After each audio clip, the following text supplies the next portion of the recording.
8 p.m. in Banjul. This is the news. First, our top stories.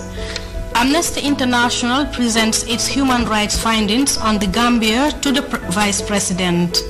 The Gambia's ambassador to South Africa presents his letters of credence to President Jacob Zuma.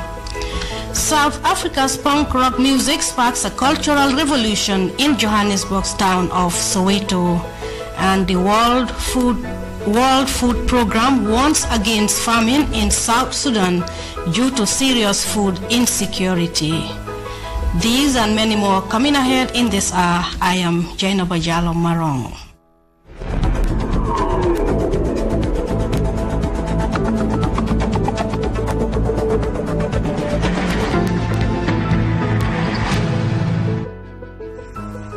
Thank you for joining us. The Vice President, Fatmata Jallow Tambajang, on Thursday received in her office personnel of Amnesty International. The delegation was at State House to share its collection on human rights issues during the past regime. We wanted to pay a protocol visit to Madam the Vice President because she plays a very important role during the critical situation of Gambia to congratulate him and to hear from him the different projects for the new Gambia. We hope after this very important discussion that there is a real political will to build a new Gambia respectful for democracy, rule of law, and human rights. It is very important.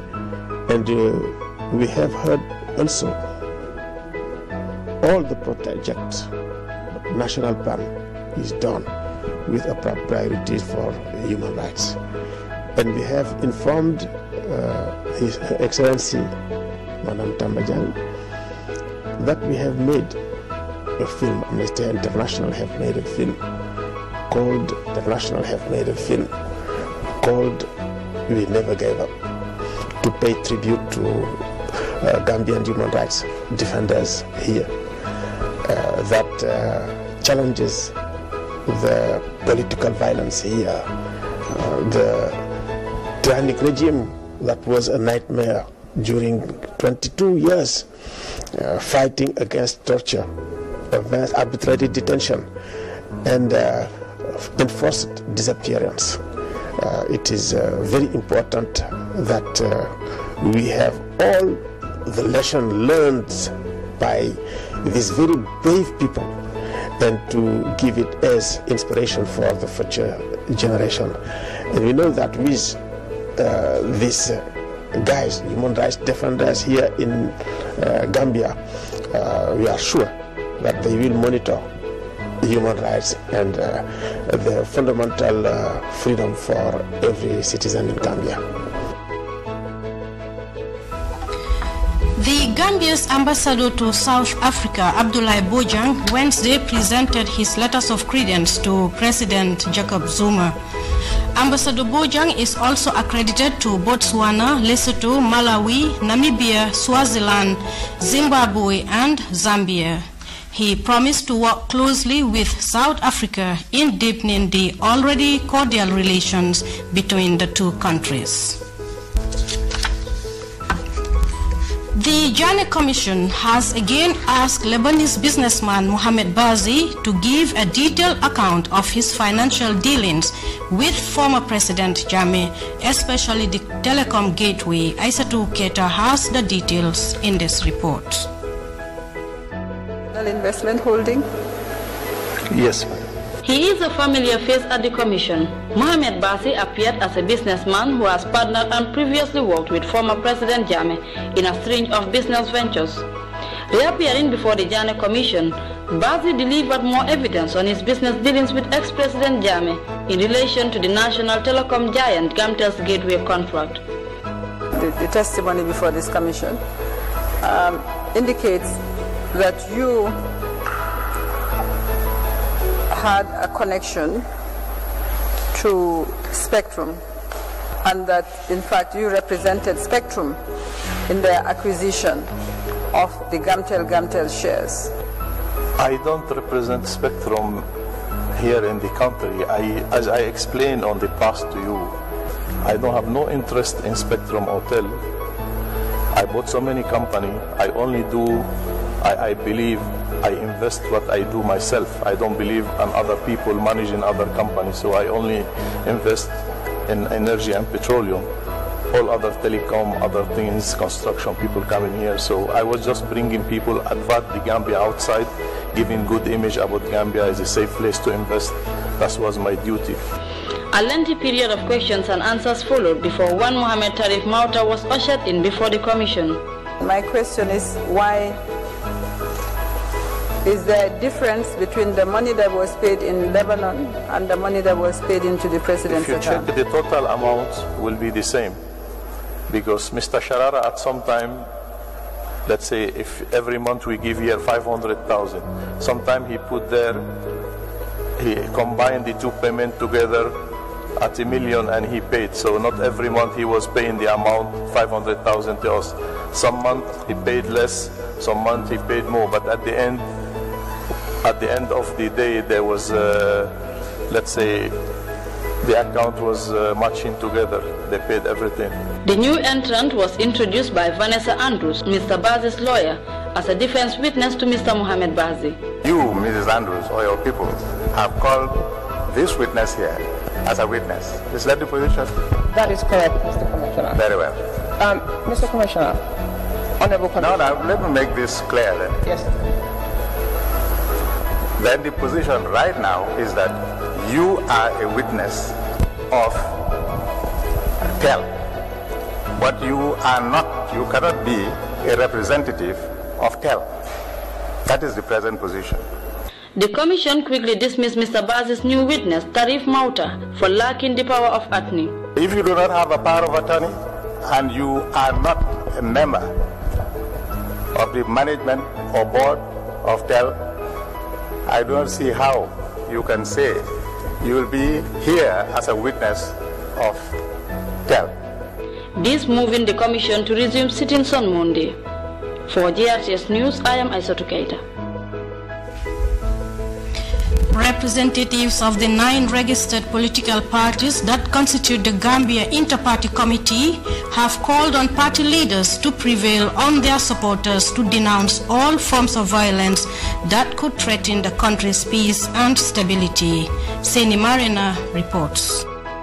The Inter-Party Committee meeting bringing together representatives of the 9 political parties active in the country, including civil society groups, the UN and ECOWAS, is the first since the Mankamankunda and Busumbala incident. The forum was meant to bring together political players to constructively work towards national reconciliation and the consolidation of democratic rule in the Gambia. Security chiefs and political leaders seriously emphasize the need of security, peace and stability. A fresh call was made for political parties to recommit themselves to the already signed MOU between political parties that is designed with strategies and a code of conduct for political parties in the country and their supporters to observe for a peaceful and stable political environment. Addressing the meeting held at the Independent Electoral Commission headquarters in Kanifing, Honorable Halifa Sallah, chairperson of the Inter-Party Committee, highlighted the role of political parties in the new democratic Gambia. Sallah noted that it is the constitutional right of every citizen to belong to any political party of their choice. We are assembled here today as representatives of all the registered political parties in the country. We are assembled for a purpose. This statement is designed to remind us of our mandate as an inter-party committee,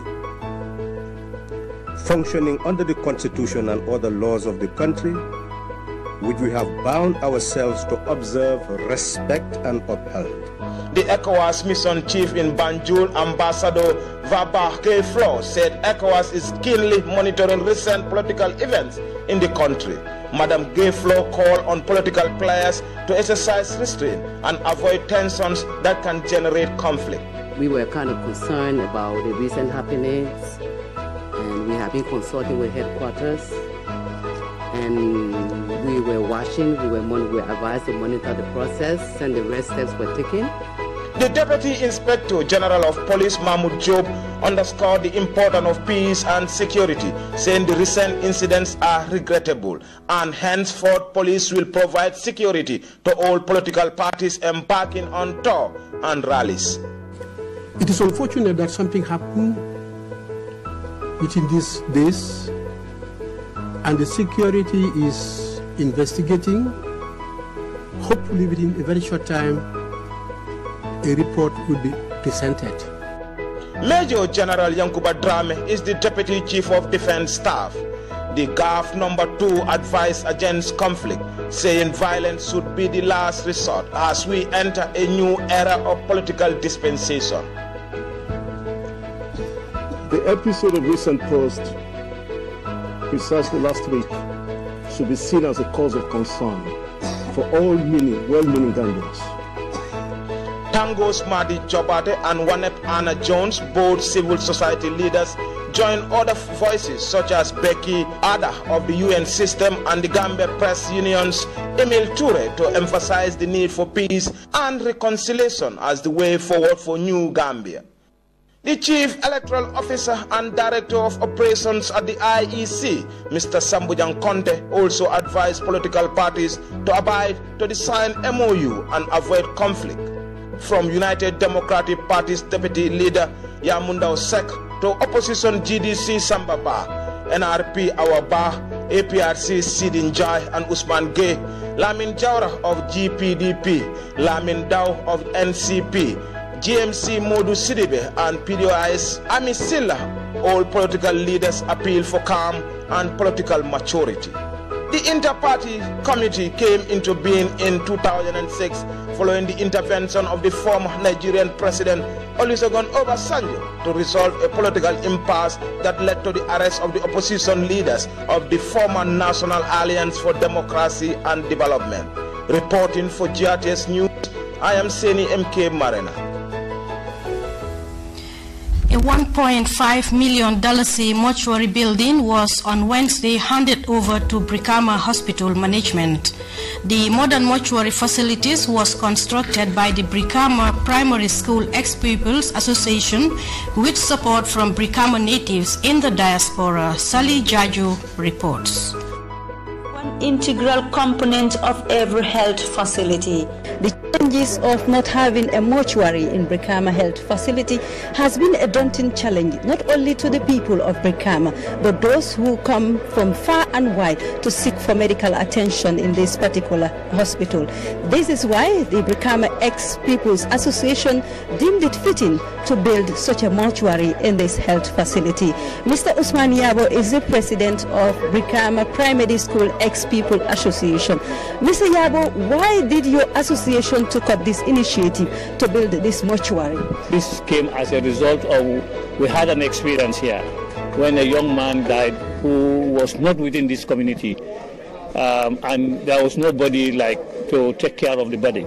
So I had to volunteer and took the body to our compound and keep the body in one of the houses so that we can evacuate the body for his home. Now, it was from there that we as association decided that we should do something about this. You cannot have a health center where there is no mortuary.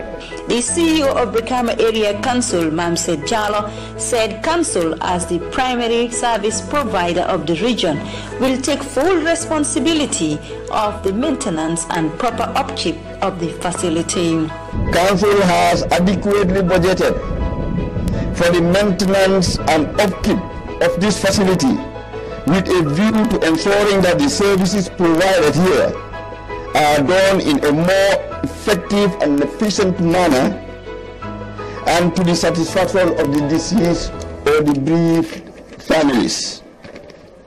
Council have since employed 2 staff, one male and female, as attendants and have been providing some of the sanitary materials required, and also have plans to increase the number of employees significantly and immediately depending on the need. For the governor of the West Coast region, Bakari Sanyang, the initiative by the Brikama Primary School Ex-People's Association to give back to their community was commendable. What's, however, more significant and will remain in the history books is the fact that this whole project was initiated and coordinated by the Ex-People's Association of Brikama and supported by many other patriotic and concerned citizens like the Brikama Society based in the US and other citizens of this town living abroad. We keep hearing people saying government cannot do it alone. But how many of us actually do anything at all to support government efforts? The challenge has always been talking, but no action. A good example has been set by patriotic Gambians to start something to complement government efforts. Health officials were also full of praises for the relentless contributions of the people of Brikama in the country and abroad to the improvement of service delivery at the Brikama Hospital. Deceased persons must not be left naked without covering on trolleys in the cold store or while being transported. Also, in charge of health facility is responsible for ensuring mortuary facilities are managed according to prescribed standard guidelines and must be adhered to. At the end of the ceremony, the governor and guests toured the facility. For GRTS News, I am Sally Jajo. Members of the Regional Awareness Campaign Against Irregular Migration recently held discussions with students, community members, and youth representatives, as well as members of the Technical Working Group across the North Bank region. Suma Jadama witnessed some of the returnees giving account of their own backway journey to Europe. Address at different educational and social gatherings across NBR. Returnee migrants narrated difficulties they have encountered while trying to cross to Europe. The campaigners who were victims of abuse advised the youths to make the judicious use of the European 11 million euro youth empowerment project and other economic opportunities provided by the government and its stakeholders, rather than embarking on the deadly journey. Migration has a series of causes, which some can be God ordained, spiritually ordained, I mean. Others can be, of course, go by your personal wish. Others can be, of course, forced migrations. The most important thing is to, engage the returnees. Why they decided to return to the Gambia, and while they are in the Gambia, what have they been doing? Lamin Jame of the Gambia Immigration Migration Unit clearly informed the inhabitants of NBR that government is not forcing any migrant to return home. According to Mr. Jame, records indicated that over 1,700 Gambian migrants voluntarily returned home from Libya, Niger, and other countries closer to the Sahara Desert. Specifically, from the unit I work for, the Irregular Migration Unit, we are specifically responsible for the irregular migration issues and migration in general. Part of our functions is to receive returnees and also receive deportees. We don't only stop there, but we also ensure that we facilitate the reintegration of these returnees and deportees. As a living witness, as an experienced somebody on this irregular migration, together with my team members, we decided, since we were in the prison, we had this idea that when we go back, what are we going to do in our country? What are we going to contribute in the national development of this country, since we are having a new government? And we gathered there, and we were about 169 people who buy this idea. And when we come back, we're going to make sure that we end this irregular migration by increasing awareness on the dangers involved in this. You are the materials that can preach what is happening in Libya and other countries. Myself as the youth chairman, no matter how much I am connected to these young people, I may not be in position to convince them that the realities on the ground are touching. Records of number of people who lost their lives on the backway journey could not be available due to the irregular nature of the journey. Suma Jadama reporting for GRTS. A youth movement called Young Gambians Participate has also organized its first advocacy program called the National Anti-Corruption Civil Education and Engagement Training, meant to enhance the capacity of young people in good governance and development process of their communities. Fatu Janembai reports. These young participants were drawn from both the urban and rural settlements of Gambia to undertake a one-day training exercise on national anti-corruption and civic education. The event was organized by a young Gambian activist, Marniang, under his movement Young Gambians Participate, with funding from the American Embassy in Banjul. The tutorial session is meant to boost their knowledge on good governance, streamline civic engagement in governance, as well as create means of combating corruption in the new Gambia. I started a social media campaign called #Gambia Participate because when I make my feasibility story, I came up to understand that people's minds have already been poisoned that Gambia City is going to rule for a billion years. Either you go to vote or not, he's going to rule. So already people's minds have been poisoned. So I decided to launch a social media campaign, knowing it is the platform that I can use to advocate and then educate, engage Gambians in national decision-making process. So I call it Gambia Participate, meaning we are participating. According to the founder of the organization, the movement #Gambia Participates is one of the key tools that contributed to the country's democratization process. And thus it is essential as a civil society organization to nurture democracy through the promotion of transparency and accountability, and hence this training program. We wanted to make sure this government is transparent. We wanted to make sure that we have an accountable government, a representative government, and then also we wanted to make sure there's mass participation in governance. Because if there's no mass participation in governance, then the government will be doing everything. Young Gambians Participates is also partnering with a Nigerian-based organization known as Connected Development Code, and through them an initiative called Follow the Money, which began in Nigeria to curb corruption and enhance community advancement, is now introduced in the Gambia by Mr. Marniang and his partners. Follow the Money is a Pan-African movement that started in 2012 in Nigeria.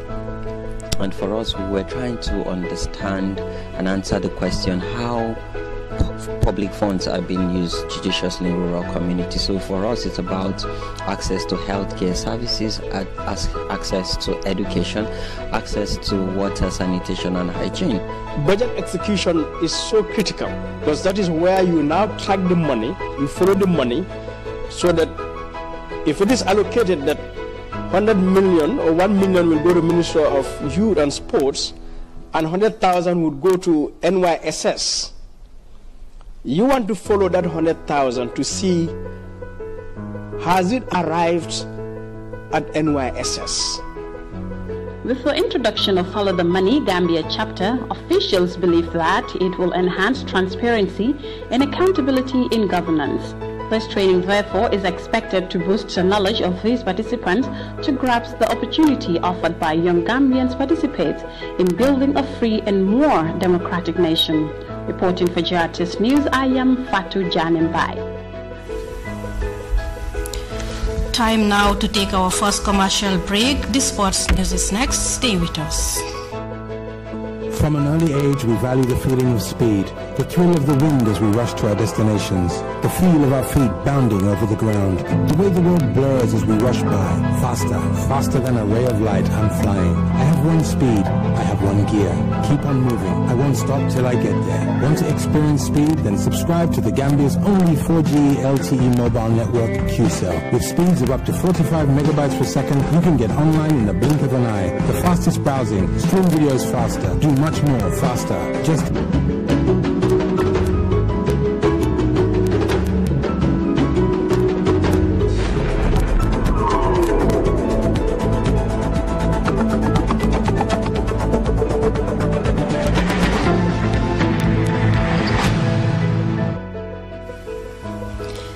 It's 8 p.m. p.m. in Banjul. This is the news. First, our top stories.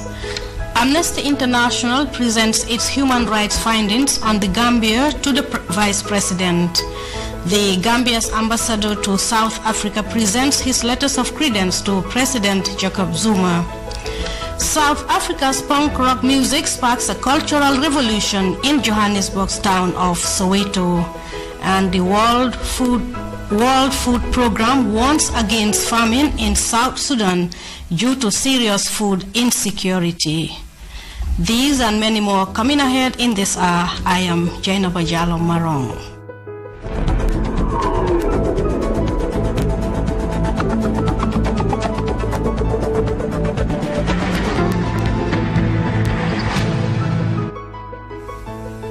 Thank you for joining us.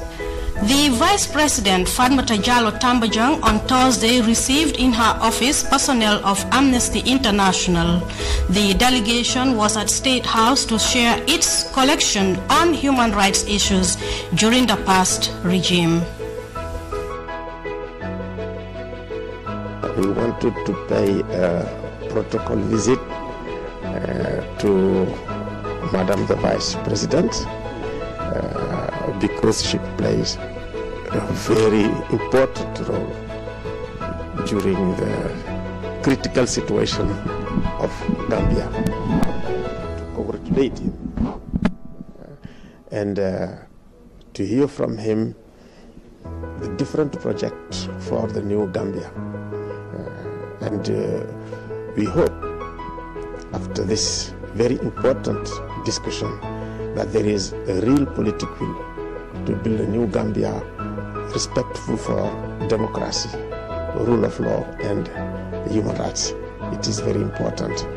And we have heard also all the projects, national plan is done with a priority for human rights. And we have informed His Excellency, Madam Tambajang, that we have made a film, Amnesty International have made a film called, We Never Gave Up, to pay tribute to Gambian human rights defenders here that challenges the political violence here, the tyrannic regime that was a nightmare during 22 years, fighting against torture, arbitrary detention, and enforced disappearance. It is very important that we have all the lessons learned by these very brave people and to give it as inspiration for the future generation. And we know that with these guys, human rights defenders here in Gambia, we are sure that they will monitor human rights and the fundamental freedom for every citizen in Gambia. The Gambia's ambassador to South Africa, Abdoulaye Bojang, Wednesday presented his letters of credence to President Jacob Zuma. Ambassador Bojang is also accredited to Botswana, Lesotho, Malawi, Namibia, Swaziland, Zimbabwe, and Zambia. He promised to work closely with South Africa in deepening the already cordial relations between the two countries. The Janneh Commission has again asked Lebanese businessman Mohamed Bazi to give a detailed account of his financial dealings with former President Jammeh, especially the telecom gateway. Aissatou Keita has the details in this report. Investment holding? Yes. He is a familiar face at the commission. Mohamed Bazi appeared as a businessman who has partnered and previously worked with former President Jammeh in a string of business ventures.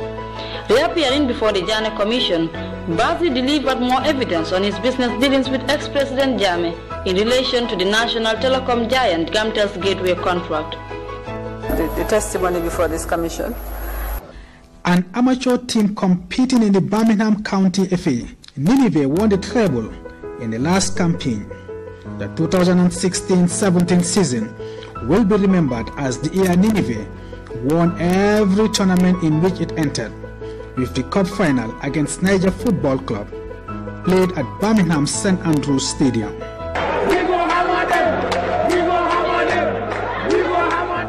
Part of Gassama and Co.'s objective for setting up a football club is to bring together Gambians and Gambian descents in Europe to reconnect with their roots, and the beautiful game is one ideal way to do so.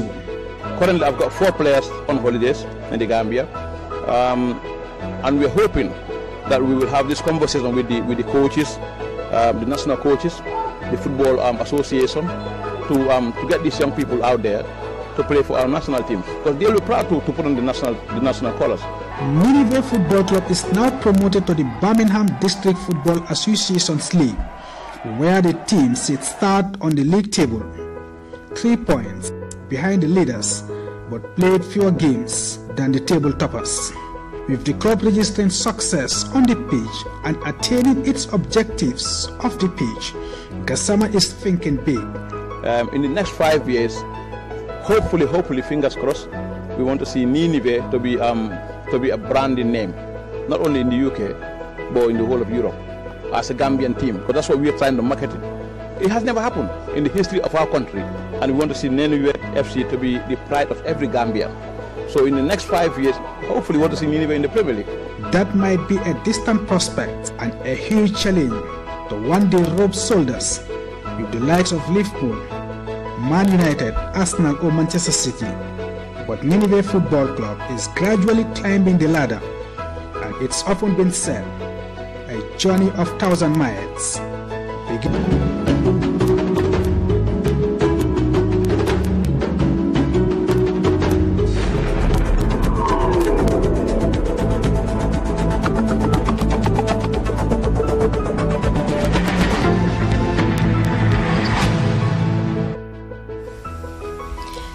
It's 8 p.m. in Banjul. This is the news. First, our top stories. Amnesty International presents its human rights findings on the Gambia to the Vice President. The Gambia's ambassador to South Africa presents his letters of credence to President Jacob Zuma. South Africa's punk rock music sparks a cultural revolution in Johannesburg's town of Soweto. And the World Food Programme warns against famine in South Sudan due to serious food insecurity. These and many more coming ahead in this hour. I am Jaina Bajalo Marong.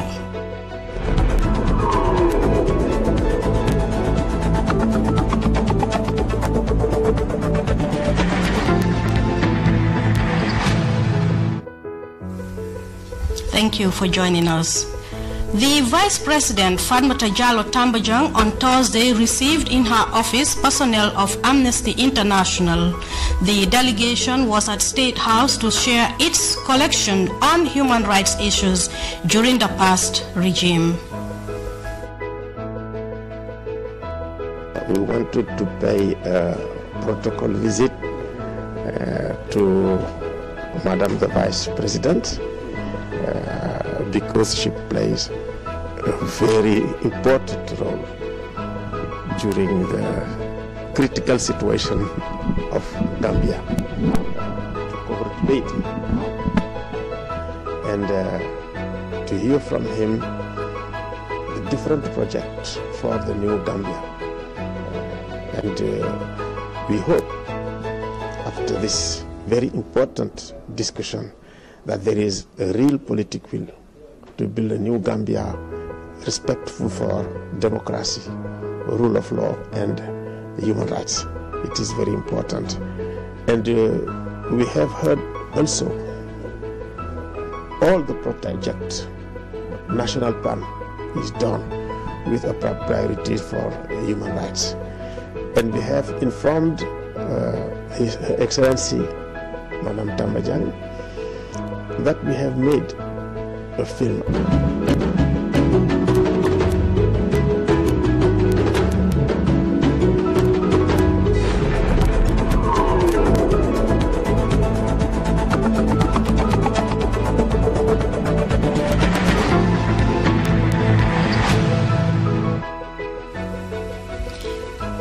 8 p.m. in Banjul. This is the news. First, our top stories. Amnesty International presents its human rights findings on the Gambia to the Vice President. The Gambia's ambassador to South Africa presents his letters of credence to President Jacob Zuma. South Africa's punk rock music sparks a cultural revolution in Johannesburg's town of Soweto.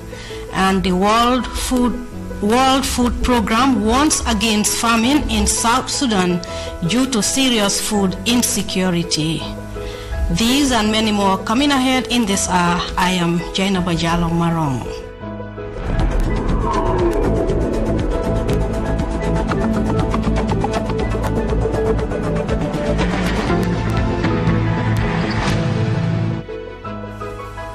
Thank you for joining us. The Vice President, Fatmata Jallow Tambajang, on Thursday received in her office personnel of Amnesty International. The delegation was at State House to share its collection on human rights issues during the past regime.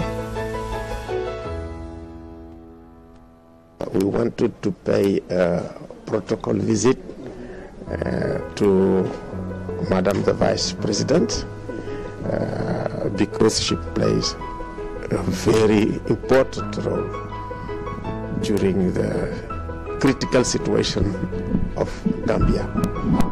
To congratulate